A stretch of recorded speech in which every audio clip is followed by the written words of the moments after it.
hard, putting in all these extra hours, putting in all this extra time into their careers because what they value is, creating a nest egg for themselves, an investment for their children long term, then you can see clearly that those things match. But if they're working part-time, they're not really doing things, but they're saying, I value that, I value having a nest egg, then you see a disconnect. So when I'm working with a client, I look for contradictions so that I can work through what do they really value versus what do they say they value, and how does that come out in the goals that they're setting for themselves. Like I had a client years and years ago who said, I value having a lot of wealth. I want a beach house. I want to do this, that, and the other thing.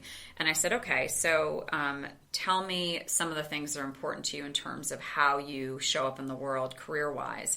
And she started talking about philanthropic efforts and doing, volunteer work and working with the underprivileged. Right. And I said, okay, so yeah, there are some people, Oprah, can do both of those things. And so maybe you decide that you want to work hard and create wealth so that you can give to those things and then have those and then also have that beach house. But maybe what you're saying is you have this vision of this beach house, but what you really want to spend your time and your money in is things that might not produce that. So do you need to make a judgment call? Do you need to make a choice there? And so she had to have a reckoning of figuring out, okay, so do I need to work at something hard so that I can get the beach house and be able to give to those causes, or do I want to spend my time and my money giving to those causes and forget the beach house? You used the term expression of values. Mm-hmm. I think you did it today, or maybe it was the last time we were together. Right. But how you spend your time tells everyone, mm-hmm. and should tell yourself what your value. And I see it like with my work with clients. Mm-hmm. An example is somebody says, I want to retire early. Let's say the goal is I want to retire at 55. Mm-hmm. But yet in the last 12 months, they added debt. Right. And not assets. Correct. And that may be okay, but that's kind of contradictory. It's going to be very hard to get to an early retirement age and also outspend your income. Right. So you see this quite a bit, but mm-hmm. people I don't think look at it that way, because you have these goals that are far-reaching, but then you want that nice car, you want that vacation, you want jewelry or what have you, and it's that push and pull of the balance between carpe diem, live for today, mm-hmm. no one is promised tomorrow, and the vivid dream of being wealthy, having no debt, being able to retire, mm-hmm. being able to walk away from a job if you wanted to. So you have that daily push and pull, the demands of what you're going to do with your money. Right. I think it's also about society, because we get all these messages that we're supposed to have this, we're supposed to have that, we're supposed to have the, the Converse sneakers for our kids and the, whatever exotic car that we're supposed to buy, all these things. But then we're also supposed to do all these other things. So we're supposed to have all of these things simultaneously, and it doesn't work like that. It does not work. And social media, I think, exaggerates this issue quite a bit. Absolutely. And one of the things that I say to my clients about social media, one of the cautions I give them, is to never compare their insides to somebody else's outsides. Right. So they can look, and I because I'm a coach and because I get people telling me all of their intimate, dirty secrets, I know a whole lot about the people that I see in social media on the backside. Right. So whatever they're putting out into the world, whether it's this, beautiful marriage or this beautiful house or these other things, I know what it's costing them on the other side. So it makes me sad, and it makes me chuckle, and it makes me clear that what we are showing people is not necessarily what we're actually experiencing. So trying to grab all of these things that are going to make us feel good on the outside, to me, it shows that perhaps there's something going on the inside that really needs to actually be attended to. Yes. I've heard it described that like what you see on social media, Facebook and Instagram and stuff, is like the highlight reel. Right. And you can't compare your day in, day out life to a highlight reel. Right. And business-wise, and again, we're in my Southington office. On my bookshelf, I have the book Millionaire Next Door. Yep. Before we started recording, you noted that book. It's a very influential book, and it ties into this because so many people, you think they're wealthy because they have the car, they have the clothes, they have the jewelry, they have the vacations, but they're not rich by the definition most of us use, because they may be in debt up to their eyeballs, stressed to the max, may not be able to sleep.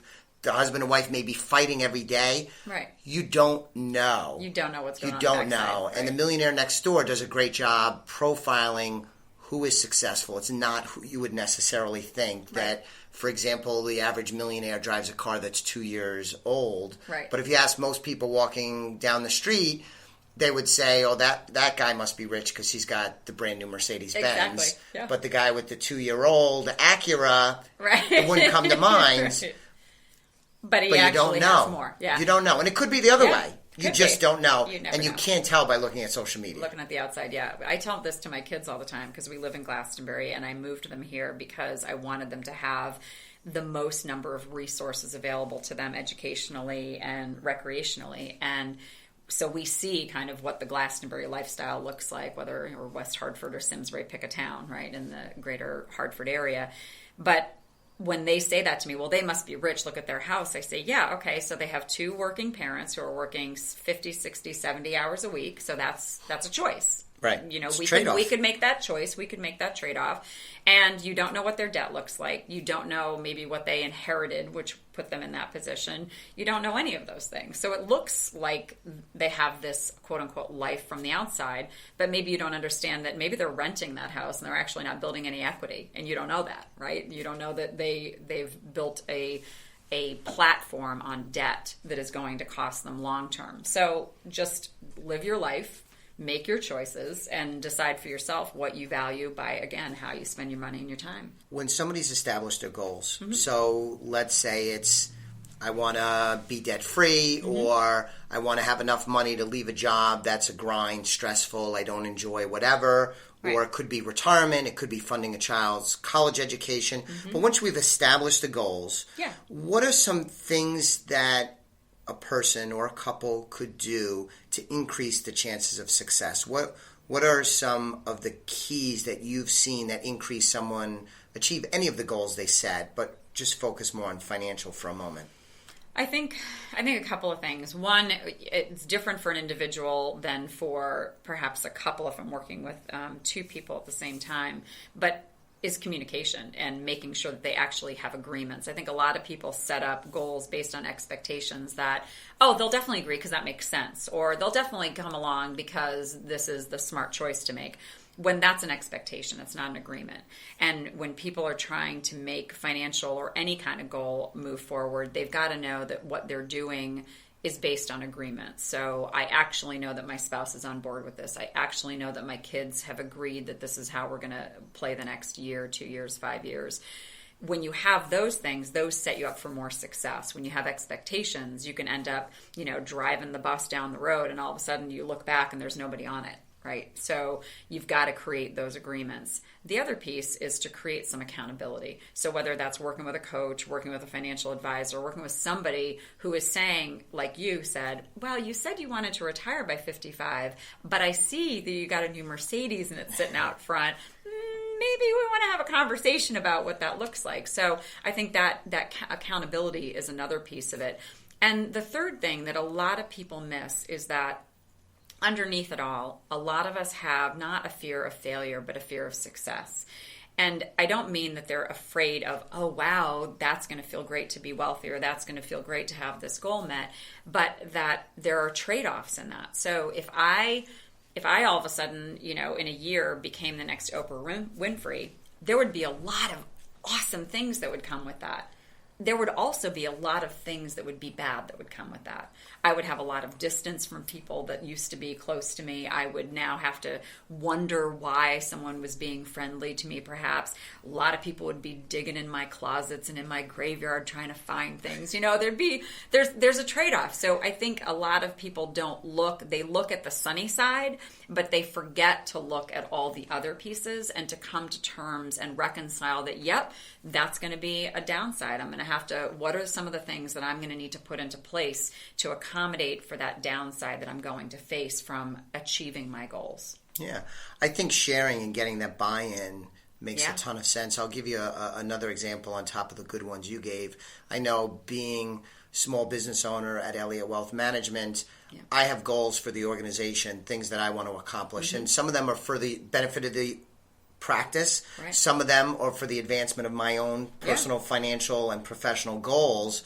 But I can't just have those without getting the buy-in from the rest of the team. Oh, you could, but that would be a very different story. Yes, yes, not probably advisable. Right. And so by sharing with them what the goals are and getting their buy-in and having them also influence what the plan is, gets happier, more fulfilled, successful people to help. Absolutely. As opposed to, I didn't know we wanted to quadruple a business, and that meant that I need to work more or study more or get different credentials. Correct. So I see that regularly in my business life, trying to combine the two business goals and the financial goals and to keep it all together. Right. And I think that buy-in is recognizing that everything we do is a choice. Every decision we make, every phone call we make, every business decision, every purchase, everything is a choice. And a choice has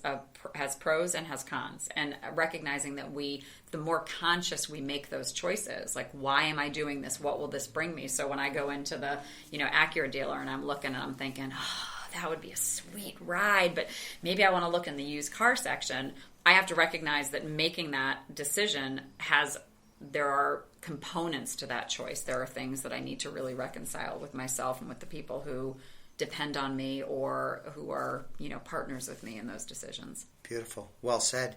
As we kind of wind down, time just flew by. But do you have any sense, because you've dealt with organizations, and I imagine some are very successful, and sometimes they might bring you in because they're struggling with one thing or another. Correct. And the same thing with clients. You probably have individual coaching clients that are high achievers and they want to go even higher. And I imagine you deal with people that, have lots of struggles and maybe haven't gotten to where they want to go and they need your help, even really just getting out of the blocks, if you will. Right. So do you have any sense of what separates those who are financially successful from those who struggle with money? Any characteristics or things you could point to as key indicators?